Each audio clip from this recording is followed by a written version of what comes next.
Hello, मैं सविता सिंह। इस बच्चों देखिए, geometric progression in GP each succeeding term is produced by multiplying each preceding term by a fixed number which is called a common ratio. The general form of GP is ये A R square A R cube ऐसे सोन आप आगे को चलते चले जाएंगे। ये हमारी जीपी है। जीपी में होता ये है बेटा कि कोई मान लीजिए कि इसमें ये जो लिखा हुआ है कि अगली टर्म पहले वाले को मल्टीप्लाई करने से कोई फिक्स्ड नंबर होता है उससे मल्टीप्लाई करके और हम अगली टर्म को पा लेते हैं। जैसे कि मान लीजिए फर्स्ट टर्म हम मानते हैं कि हमारे पास 4 है और एक जो फिक्स्ड नंबर है वो मैंने ले लिया 2। अब 2 की मल्टीप्लाई में 4 से करी तो क्या आया 8। 8 की अब फिर से 2 से कर दो 16। 16 की फिर से 2 से मल्टीप्लाई कर दो 32। तो ये क्रम ऐसे ही फिर 2 से कर दो, ये सो ऑन चलता रहे। तो ये हमारी क्या है जीपी है। कहने का मतलब ये है कि आप जो है सेकंड टर्म को, अगर सेकंड टर्म को फर्स्ट से डिवाइड करते हैं तो जो भी पाएंगे आप वही सेम आना चाहिए आपका कि आपने थर्ड टर्म को सेकंड से डिवाइड करा है। तो ये जो आपका रेशियो आएगा वो अगर एक फिक्स्ड नंबर है तो गिवन सीक्वेंस आपका जीपी हो जाएगा। तो देखिए यहाँ पे क्या है 8 को 4 से डिवाइड करेंगे 2 आएगा, 2 आ रहा है ना। अब ऐसे 16 को 8 से डिवाइड करेंगे 2 आया। तो यस ये क्या है हमारी जीपी हो गई, ज्योमेट्रिक प्रोग्रेशन।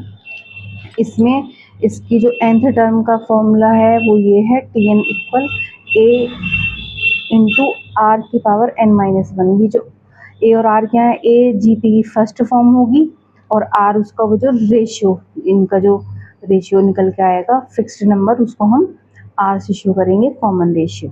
ठीक है, इसी में एक फॉर्मूला और देख लेते हैं कि sum of n term of GP. यहाँ पर देखिए दो केस होते हैं कि या तो हमारा आर जो है वो बड़ा होगा 1 से या छोटा होगा। अगर आर बड़ा है 1 से ग्रेटर देन 1 तो आप एस एन का फॉर्मूला ये लगाएंगे, ए ब्रैकेट के अंदर आर की पावर n-1 और नीचे r-1। भाई आर बड़ा है तभी तो उसमें से 1 घट जाएगा, तो ये ऐसे ध्यान रखना है आपको। आर छोटा है 1 से तो उस केस में एस एन हमारा होता है ए 1 माइनस आर की power n upon 1 minus r. R छोटा है तो वो 1 में से घट जाएगा। ठीक है, चलिए देखिए। और यहाँ पे ये formula some of GP with infinity terms, ये तो है हमारी फाइनाइट टर्म जिन्हें हम काउंट कर सकते हैं कि इसमें पता है कि ये इतनी हो सकती है। यहाँ पे हमें नहीं पता इंफिनिटी टर्म्स हैं तो उस जीपी के इंफिनिटी टर्म का सम निकालने के लिए फॉर्मूला ये बनता है ए अपॉन 1 माइनस आर। ठीक है, रेयरली कहीं आपका लगेगा किसी क्वेश्चन में तो देख लेंगे। ठीक है, इसमें इंफिनिटी टर्म में 1 माइनस आर ही है, यानी इंफिनिटी टर्म का जब हमें कोई क्वेश्चन दे रखा होगा तो उसमें हमारा आर जो है वो स्मॉलर देन 1 आएगा। चलिए देखिए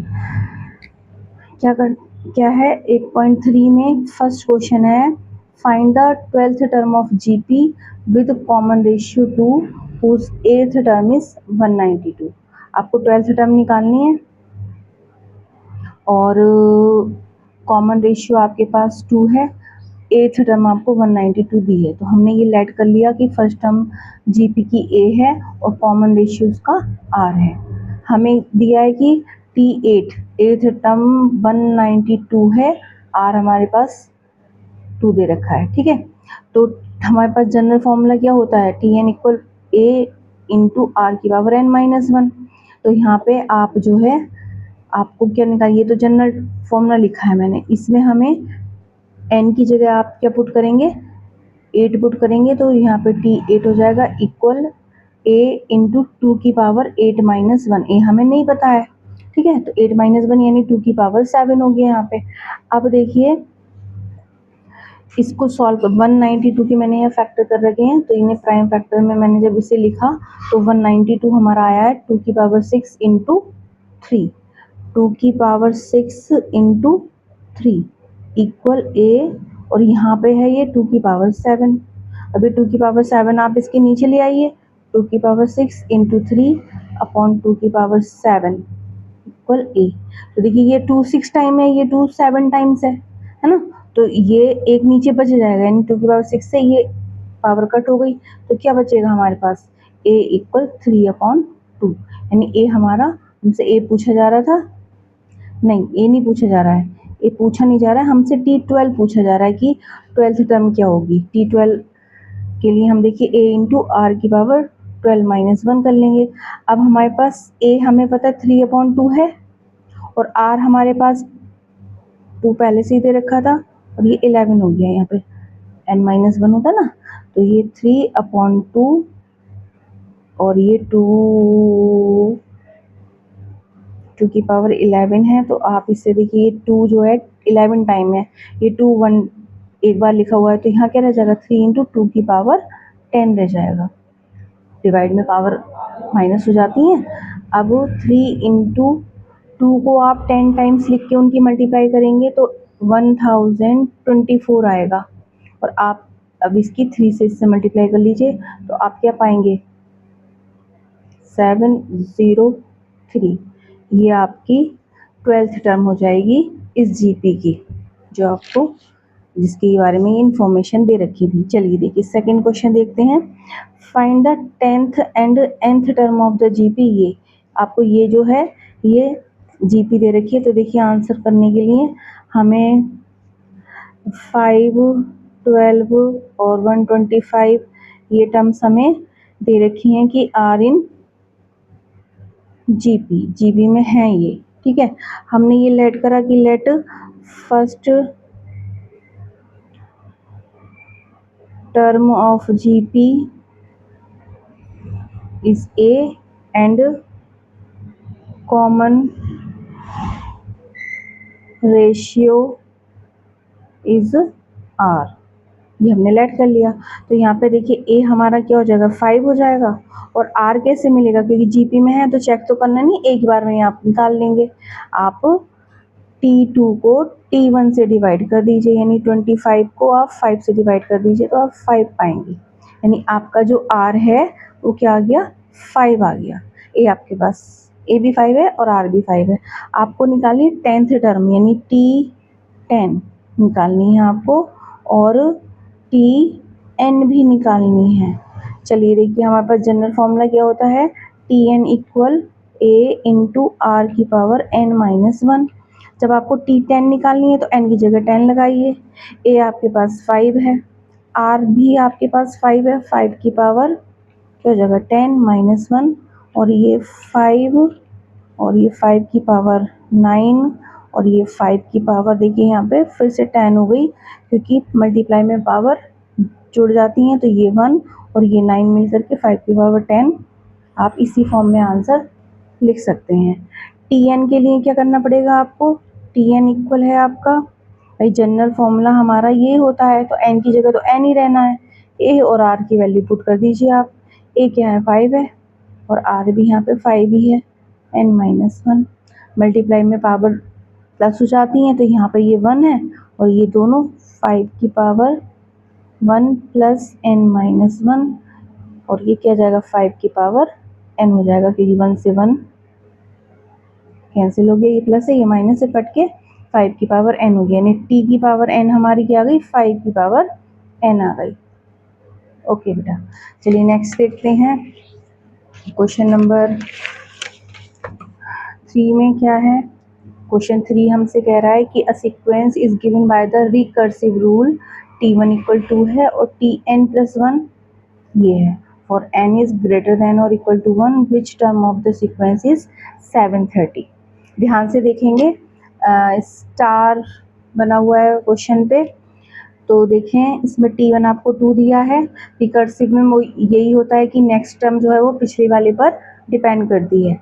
चलिए तो जो हमें ये Tn प्लस 1 ये हमें दे रखा है ना, ये फॉर्मूला है, इसमें हम n की जगह 1 लगा रहे हैं। ये भी गिवन है कि n जो है वो ग्रेटर है और इक्वल है 1 के। तो आप पहले इसमें ये जो है आपके पास, इसमें n की जगह 1 लगाइए। तो क्या करेंगे, देखिए n की जगह 1 लगाएंगे तो 1 प्लस 1, और ये 3t1 माइनस 2। T1 की वैल्यू आपको ये दे रखी है ना, ये दे रखी, तो T1 की जगह आप 2 लगाइए, और ये 1 और 1 मिलके यहाँ 2 हो गए। 3 इंटू 2 -2, 6 -2 यानी 4। T2 आपका 4 आ गया। T1 2 है, T2 4 आ चुका है। अब आप इसमें इसे इक्वेशन 1 कह लेते हैं ना, बार बार ज़रूरत पड़ रही है इसकी। तो n की जगह आप इसमें 2 लगाइए इक्वेशन 1 में, इन इक्वेशन फर्स्ट। तो आप 2 लगाएंगे, 2 + 1 = 3, T2 -2, ये 2 और 1 3 हो गया। और T2 की वैल्यू क्या दे रखी है हमें, 4 दे रखी है। 3 इंटू 4 -2 यानी 12 - 2 ये 10 आ गया। ठीक है, अब आप n = 3 पुट करिए कहाँ, इन इक्वेशन फर्स्ट में। तो यहाँ पे 3 + 1 3 -2 और T3 की वैल्यू आपके पास अभी आपने 10 निकाली। ठीक है, और ये रख करके सॉल्व करा तो ये हमारा 28 आ गया। ठीक है, ऐसे आप सॉन चलते रहें, 5 निकालें, 6 निकालें, आप निकालते चले जाइए। तो हमारे पास एक सीक्वेंस बना है 2, 4, 10, 28। अभी अगर हम इसे देख रहे हैं तो ये ना हमारा GP है ना AP है ना। देखें कि 4 में से 2 माइनस कर रहे हैं तो 2, और 10 में से 4 माइनस कर रहे हैं तो 6, तो AP भी नहीं है। और 4 को 2 से डिवाइड करेंगे 2 आएगा, 10 को 4 से डिवाइड करेंगे तो 5/2 आएगा।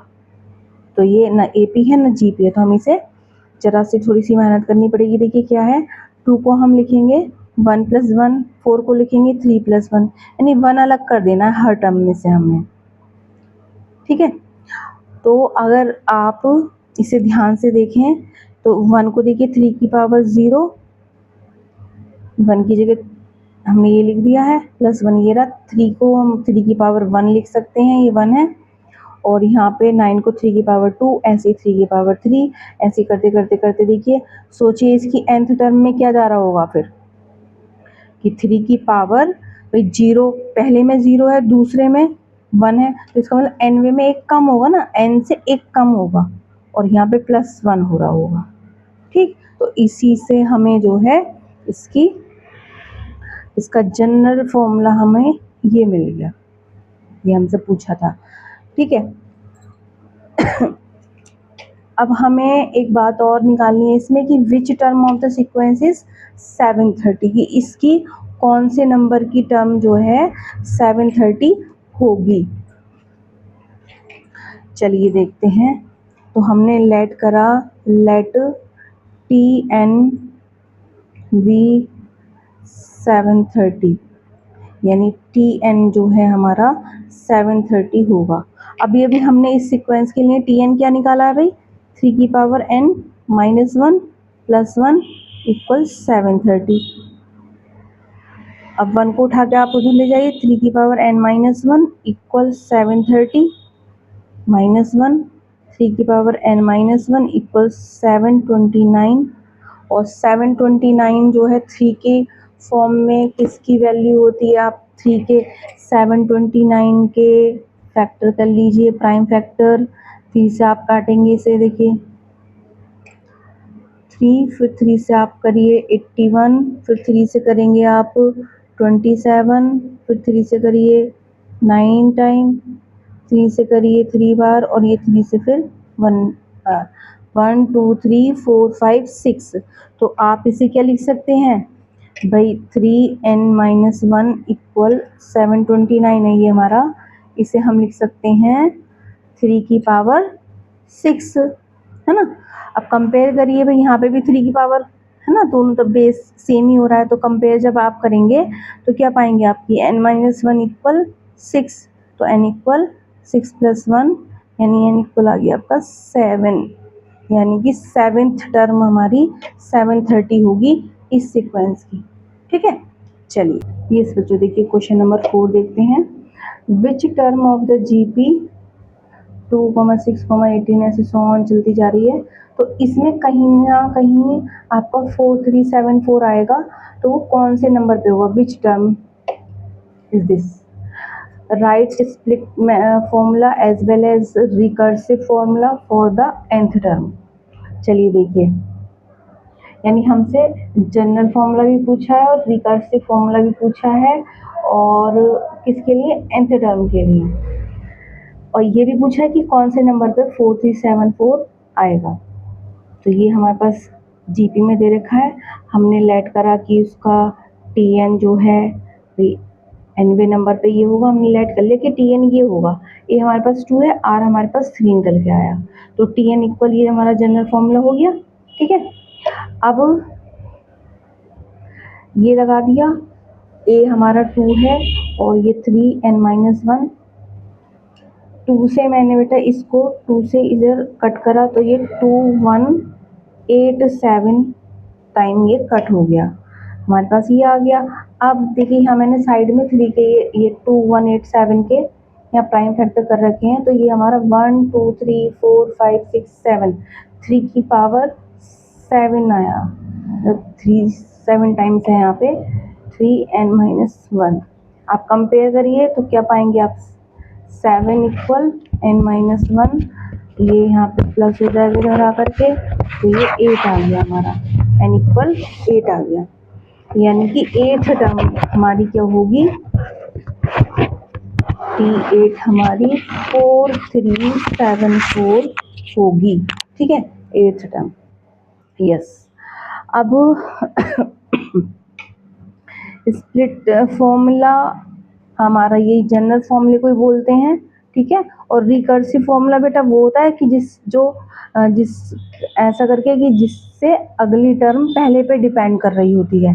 ठीक है, तो ये यहाँ पे T1 तो आप 2 ले लेंगे, और यहाँ पे देखिए आपका जो रिकर्सिव फॉर्मूला है वो ये बनेगा, Tn इक्वल 3Tn-1। यहाँ पे अगर आप देखिए कि अगर, और यहाँ n जो है वो बड़ा होना चाहिए 2 से, 1 नहीं लगाएंगे, 1 लगाएंगे तो 1 - 1 0 हो जाएगा ये, तो आप n स्टार्ट कहाँ से करेंगे, 2 से स्टार्ट करेंगे। देख लेते हैं, देखिए कि अगर आप इसमें n की जगह 2 लगाते हैं, 2 भी लगा सकते हैं, 2 से बड़ा नंबर लगाएंगे, तो अगर आप यहाँ पे n की जगह 2 लगाते हैं तो 3T2-1, तो ये क्या बचेगा, 3T1 बचेगा, यानी सेकेंड टर्म निकालने के लिए आपको T1 यानी ये 2, तो हमारी सेकेंड टर्म जो है ये T2 क्या आ गई, देखो 6 आ गई, उसमें यही तो दे रहा है 2 6 8 करके 18 करके, तो ये आपका रिकर्सिव फॉर्मूला इसका ये बन जाएगा, T1 आपके पास 2 रहेगी। ठीक, ये ध्यान रखेंगे। चलिए नेक्स्ट क्वेश्चन नंबर 5 देखते हैं। क्वेश्चन नंबर 5 में देखिए बेटा, एक बॉल है, a ball is dropped from a height of 80 metres, after hitting the ground it bounces back to 60% of the height, मतलब जो भी हाइट है उसकी 80 मीटर से वो गिर रही है, तो जब वो बाउंस होकर वापस जाएगी तो वो 60% हाइट तक ही पहुंचेगी। ठीक है, from which it fell, it continues bouncing in this way each time rising to 60%, हर एक बार, तो एक तरीके से हमारा इसमें क्या हो जाएगा, कॉमन रेशियो हो जाएगा ऑफ द प्रीवियस हाइट। क्या करना है, what height does the ball reach after the 5th bounce, 5वें बाउंस करने के बाद वो किस ऊंचाई तक पहुंचेगी, हमें ये निकालना है। सही है, चलिए अब ये नहीं कि हम डायरेक्ट 5th तक पहुंच जाएंगे, हमें सारे निकालने पड़ेंगे, क्योंकि पहले वाले पे डिपेंड कर रहा है ना, उसका 60%, जो पहला आएगा उसका 60% अगला आ जाएगा। What is the total vertical distance the ball has travelled by the time it hits the ground for the 6th time. चलिए कि टोटल डिस्टेंस भी उसने कितनी कवर करी है, इस पे पहले पार्ट पे बात कर लेते हैं। इनिशियल हाइट है 80 मीटर, ऊपर से वो डाली जा रही है 80 मीटर से, और बाउंस रेशियो जो है वो 60% होगा, यानी कि 60/100, और ये 0.6 आ गया है। ठीक है, now every time the ball bounce it's new height is the previous height multiply by ये, यानी कि आपको अगले बाउंस की जो हाइट निकालनी है तो पहले वाले को 0.6 से मल्टीप्लाई कर दीजिए, क्योंकि ये इसका कॉमन रेशियो ये बन रहा है हमारा। तो देखिए आसान है, यहाँ पे क्या है, इनिशियल हाइट 80 मीटर से वो गिरी थी, तो आफ्टर फर्स्ट बाउंस वो कहाँ पहुँचेगी, 80 की आप 0.6 से मल्टीप्लाई कर दीजिए, 48 मीटर पे पहुंचेगी। सेकंड बाउंस पे अब इसकी 60% निकालना है ना आपको, 48 का 60%, तो 48 को 0.6 से मल्टीप्लाई कर दीजिए, ये आ जाएगा। थर्ड बाउंस, इसको आप 0.6 से कर दीजिए, जो सेकंड में हाइट उसने गेन करी है इसको। फोर्थ में जो थर्ड में हाइट गेन करी है उसका 0.6 निकाल दीजिए, ये आ गया। अब फिफ्थ का निकालने के लिए आप जो फोर्थ में हाइट है उसका 0.6 निकाल दीजिए, तो ये हमारी फिफ्थ बाउंस करने के बाद वो जो है 6.2208 मीटर पर पहुंचेगी। ठीक है, ये हो गया इसका आंसर फर्स्ट पार्ट का। जरा देखिए, एक थोड़ा सा मैं इसे समझा रही हूँ क्या है। थोड़ा सा डिटेल में जाएंगे बेटा इस क्वेश्चन को करने के लिए, बढ़िया क्वेश्चन है। जैसे देखिए, यहाँ बाउंस मतलब कि जैसे आप फेंकते हैं और ये यहाँ से ये बॉल है, ये बॉल थी और ये बॉल यहाँ से गिरते गिरते गिरते गिरते और ये यहाँ आके टकराई नीचे, ये पहला बाउंस हुआ इसका, B1 मैंने लिखा है, तो ये फर्स्ट बाउंस हुआ, यहाँ टकराई, टकरा के वो ऊपर को जा रही है ना, ये गई और ये यहाँ से पहुँच के फिर एक हाईएस्ट पॉइंट तक पहुँचने के बाद वो फिर नीचे आएगी ना, तो यहाँ से आकर के वो फिर ये सेकंड बाउंस इसका यहाँ पे हुआ, यहाँ टकराई, फिर यहाँ से उठी, फिर ये यहाँ पे पहुँची, फिर ये यहाँ पे, और ये तीसरा बाउंस यहाँ हुआ इसका, है ना।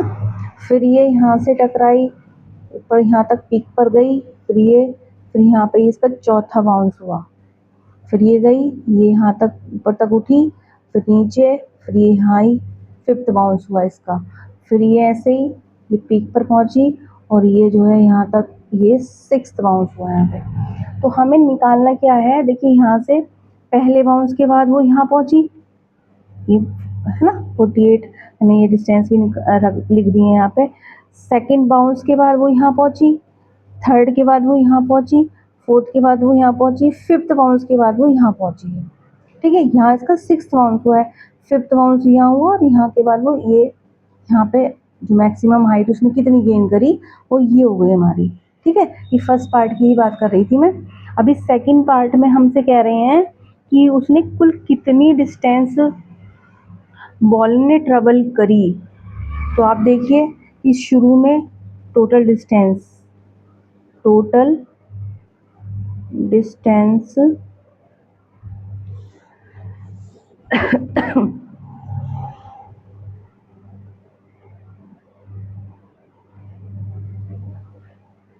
बाय द बॉल क्या हो जाएगा, यहाँ से वो 80 ऊपर से छोड़ी गई है ना वो, तो वो 80 मीटर तो वो यहाँ पे गई। अब क्या हुआ होगा, यहाँ आ गई वो 80 चल नीचे गिर गई। अब यहाँ से वो मैक्सिमम हाइट उसने कितनी ली, 48 ली, है ना, 48 गई वो और 48 नीचे को उतरी होगी भाई, यहाँ तक ऊपर तक चढ़ी 48 और फिर नीचे को आ गई होगी 48, तो यानी 48 वो दो बार ट्रेवल करे ना, गई और फिर वापस आई, तो 48 इंटू 2 आना और जाना। ठीक है, ये हो गया, प्लस ये हो गया। अब आप देखिए यहाँ से ये 28.8 मीटर गई होगी और वापस उतरी होगी ये, तो ये भी 28.8 ये भी दो बार आएगा हमारा, सही है। प्लस ऐसे ही ये डिस्टेंस यहाँ तक गई, फिर ये उतरेगी नीचे को, तो 2 इंटू 17.28 प्लस फिर से यही डिस्टेंस हमारी 2 इंटू 10.368 और प्लस लास्ट वाले का ये है 2 इंटू 6.2208, ये डिस्टेंस उसने कुल मिलाकर तय करी है हमारी। अब देखिए इसे ज़रा फिर से लिखिए, 80, यहाँ सब में से हर टर्म में से 2 कॉमन आ रहा है तो 2 कॉमन ले लीजिए, 48 प्लस 28.8 प्लस 17.28 प्लस 10.368 प्लस 6.2208, ये हो गया। ये सब में से 2 ले लिया। अब इसे सॉल्व करने के लिए आप इस सब को प्लस कर दीजिए कि हमारा ये इन सब को प्लस करके कितना आ रहा है। ठीक है, तो इन्हें चलिए प्लस करते हैं कि कितना आएगा हमारा। तो इन्हें देखिए प्लस कर रखा है मैंने पहले से ही, तो इन सब को प्लस करके बेटा आ रहा है 110.6688 और 2 से जब मल्टीप्लाई करेंगे 80 प्लस, और जब 2 की इससे मल्टीप्लाई होगी तो ये हो जाएगा 221.3376। अब आप इन दोनों को प्लस कर दीजिए तो ये हमारा आ जाएगा 301.3376 मीटर। ठीक है, आप राउंड फिगर में वैसे लिखना चाहो कि भाई हम इन्हें वैसे लिखेंगे तो इसे 301.34 मीटर भी लिख सकते हैं। ओके, यस बेटा। चलिए देखिए इसका नेक्स्ट क्वेश्चन देखते हैं क्या है। क्वेश्चन नंबर 6 आसान है, देखो क्या है। विच टर्म ऑफ द सीक्वेंस इतने इज 128। इस सीक्वेंस में हमें ये नहीं दिया है कि ये जीपी है, तो पहले चेक करेंगे कि ये भाई जीपी है भी या नहीं है ना। चलिए तो हम ये चेक करते हैं, माइनस करके देख रहे हैं तो नहीं आ रहा है सेम, डिवाइड करके और देख लेते हैं, क्या पता जीपी हो। तो हम सेकंड टर्म को फर्स्ट से डिवाइड कर रहे हैं तो √2 आ रहा है हमारा। थर्ड टर्म को सेकंड से डिवाइड कर रहे हैं तो यहाँ पे 2 से 4 को कट करा तो ये 2 बचा, 2/√2। और फिर ये देखिए √2 कैसे बचा, भाई 2 का मतलब क्या है, 2 में √2 लिख सकते हैं। तो जब इसे लिखेंगे तो ये हमारा एक कट जाएगा, एक बच जाएगा, सेम आ रहा है। इसका मतलब क्या है कि हमारा जो ये सीक्वेंस है ये एक जीपी होगा। यस, अब जिसका कॉमन रेशियो क्या हो गया, √2, r इक्वल √2 हो गया इसमें। Given sequences in GP. Yes, let हम अब हमें बताना है कि कौन से नंबर की टर्म 128 होगी। तो हमने लेट कर रखी tn होगी, tn बराबर 128, a हमारे पास 2 है, r हमारे पास √2 है। tn की जगह ये जनरल फॉर्मूला हमारा ये हो गया। इसमें आप वैल्यू पुट करिए, ये 2 से मैंने ये कट करा 64 टाइम, ये हो गया। अब आप 64 को लिख सकते हैं 2 की पावर 6 और ये हो गया। यहाँ पे रूट का मतलब होता है पावर 1/2 होना, रूट का माने पावर 1/2, कि अगर कहीं √x है तो आप उसे x की पावर 1/2 लिख सकते हैं। तो ये हो गया। अब देखिए 1/2 भी पावर है 2 की और n-1 भी है, तो दोनों पावर्स की मल्टीप्लाई हो गई, ये आ गया। आप कंपेयर करेंगे बेटा तो देखेंगे यहाँ पे सेम बेस है तो उनकी पावर भी इक्वल होंगी, तो यानी 6 इक्वल n-1/2, क्रॉस मल्टीप्लाई करिए 12 इक्वल n-1। अब ये -1 इधर ले आइए तो ये क्या पाएंगे आप, 13, यानी n आपका क्या आ गया, 13 आ गया। 13th टर्म जो है T13 आपकी 128 होगी गिवन सीक्वेंस की। ओके, यस बेटा, थैंक यू फॉर वॉचिंग।